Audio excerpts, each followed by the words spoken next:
Week 3 into the great social distancing experiment to fight COVID-19. How are you holding up so far?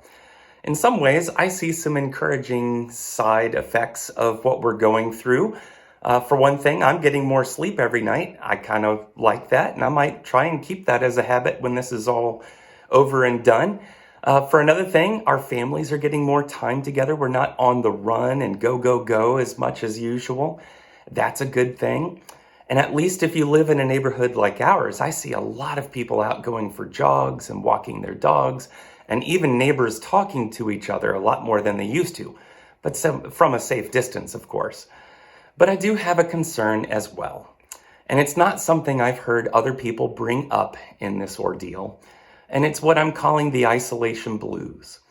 And I'm not really talking about the isolation blahs, where you're just looking for ways to fill your time because you're bored and you want something to do. I'm talking about how isolation tends to heighten temptation. It's when we're alone and separated and bored and depressed. Those are the times it's easy to do the things that we're going to regret later. And listen, I know many of y'all are students, either from college or middle school and high school, and you're stuck at home. You're away from your support structure of all your friends. You've got school to do, but it's hard to have motivation. And it's when you are unmotivated and feeling alone, that's when you're most vulnerable. Isolation is not your friend. Let me read a verse for you. It's Proverbs 18, verse 1. It says, "Whoever isolates himself seeks his own desire. He breaks out against all sound judgment." It's when we're alone and we think no one's watching us, that's when we act out on our desires instead of choosing sound judgment. And that's especially true when you add to the mix full access to the internet. See, I truly believe that pornography is the biggest moral problem in our culture. Not divorce, not single-parent homes, not sexual harassment, not abortion. Why? Well, it's because all of these other things can usually be traced back to a common starting point: pornography. Every time we give into it, we are training ourselves to live for our selfish desires. Every time we indulge, even a little bit, we're training our brains to devalue other human beings who are created in God's image. So basically, my encouragement for you this week is the same as last week, but from a different angle.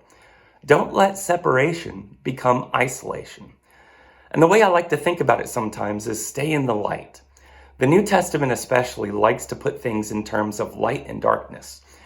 Jesus said, for example, in John chapter 3, verse 19, "And this is the judgment. The light has come into the world, and people love the darkness rather than the light, because their deeds were evil. For everyone who does wicked things hates the light and does not come to the light, lest his deeds should be exposed." Jesus is the light.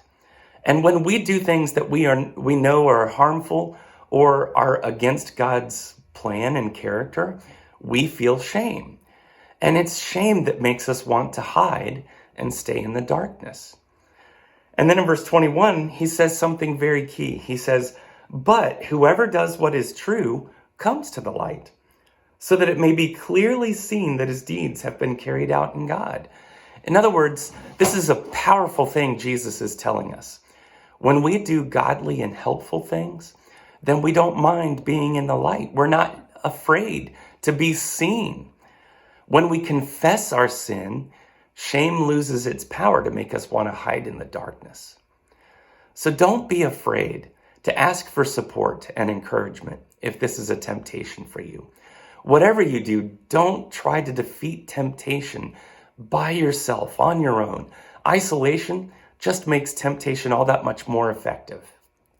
Get some accountability software like a Covenant Eyes, and come back for this Sunday's sermon, because I'm going to be talking about how to fight sin and temptation with grace instead of self-willpower. Don't let the isolation blues drag you into shame. Stay in the light of Jesus' grace.